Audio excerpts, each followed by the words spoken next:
Hey, welcome everyone. Today, we're going to dive into one of the absolute most essential building blocks of the English language, pronouns.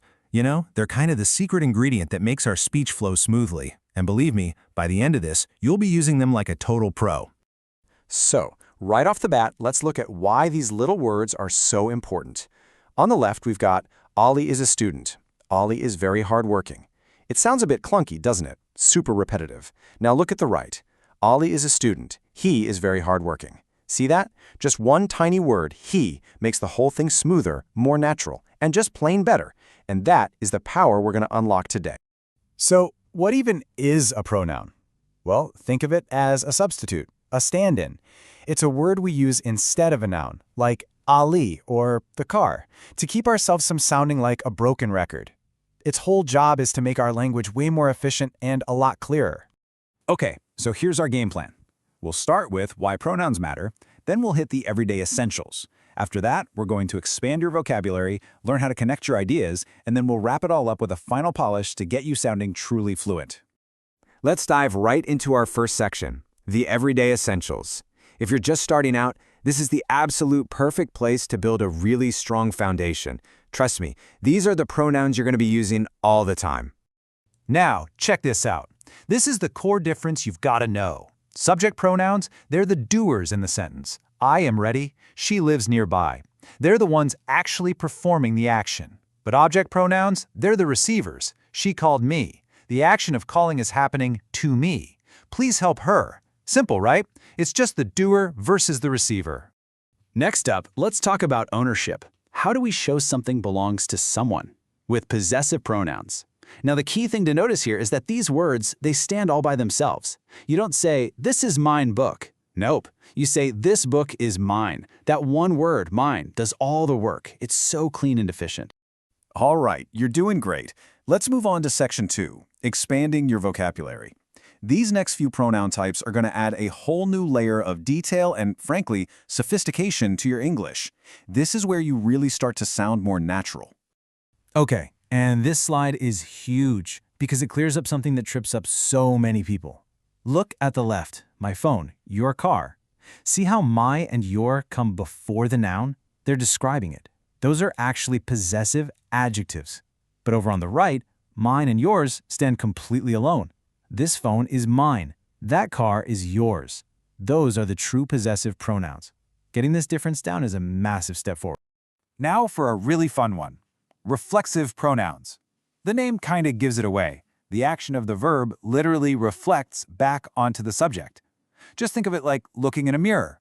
The person doing the action is the exact same person receiving it. Let's see how this works in the real world. I taught myself English. Who did the teaching? I did. And who got taught? I did. The action just loops right back. It's the same with she blamed herself. The blaming starts with her and it ends with her. You'll hear this kind of structure all the time in everyday conversations. Demonstrative pronouns are probably the easiest ones to get your head around. Seriously, they basically work like you're pointing a finger. If something's close to you, you use this or these. Like, this is my pen or these are my keys. If it's farther away, you use that or those. That is a tall building. It's really just all about distance.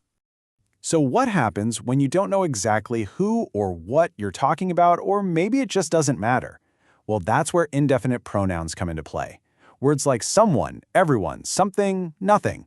They let us talk in more general terms. For instance, if I say, someone is at the door, that sentence works perfectly even if we have no idea who it is. Okay, you ready? Time to level up again with section 3, connecting your ideas. This is where pronouns go from being simple substitutes to being the powerful glue that holds really complex and interesting sentences together. The main idea to grab here is that relative pronouns, words like who, which, and that, are basically connectors. They let you attach an extra piece of information to a noun you've already mentioned. This lets you build these rich descriptive sentences without having to start a whole new one. It's a game changer. And here's a perfect example. We could just say, the man is here. But which man? The pronoun who lets us add a crucial detail. It's the specific man who called you. It connects that idea of calling directly back to the man. This right here is the secret to sounding more advanced. Now what's really cool is that a lot of these same words have a second job, and it's a big one, asking questions. We call these interrogative pronouns, and they are the fundamental tools we use to get information from the world. For example, if you want to ask about a person, your go-to word is who, as in, who is responsible? And if you need to ask about a thing or an event, you're going to use the word what. Simple as, what happened? Finally, if you're asking someone to make a choice from a specific group of options, you ask which. For example, which option is better? You see? These three words are pretty much the starting point for almost every question we ask. And now for our final section, the final polish. Okay, pay attention, because these are the little details and nuances that separate good English from great, really fluent English. Let's get into it. This one is a fascinating, and yeah, maybe a little tricky concept.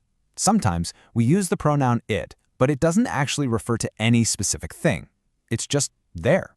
It's there to give the sentence a proper subject so it sounds right. We call this the dummy it. And these examples show you exactly what I mean. When we say, it is raining, what is it? Well, it's not a thing, right? It's just the weather. Or how about, it is important to stay calm. Here, the pronoun it is just a placeholder that lets the sentence work grammatically. Mastering this little trick will make your English sound incredibly natural. So let's do a super quick recap of our journey.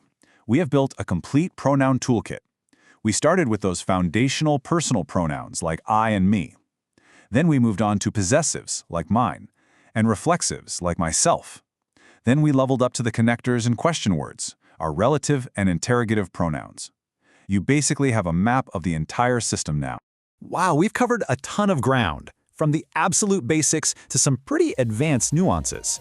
But here's the thing, knowledge is only powerful when you actually use it. So I'm going to leave you with one last thought. Look at this amazing toolkit we've just built together and ask yourself, which pronouns will you use today?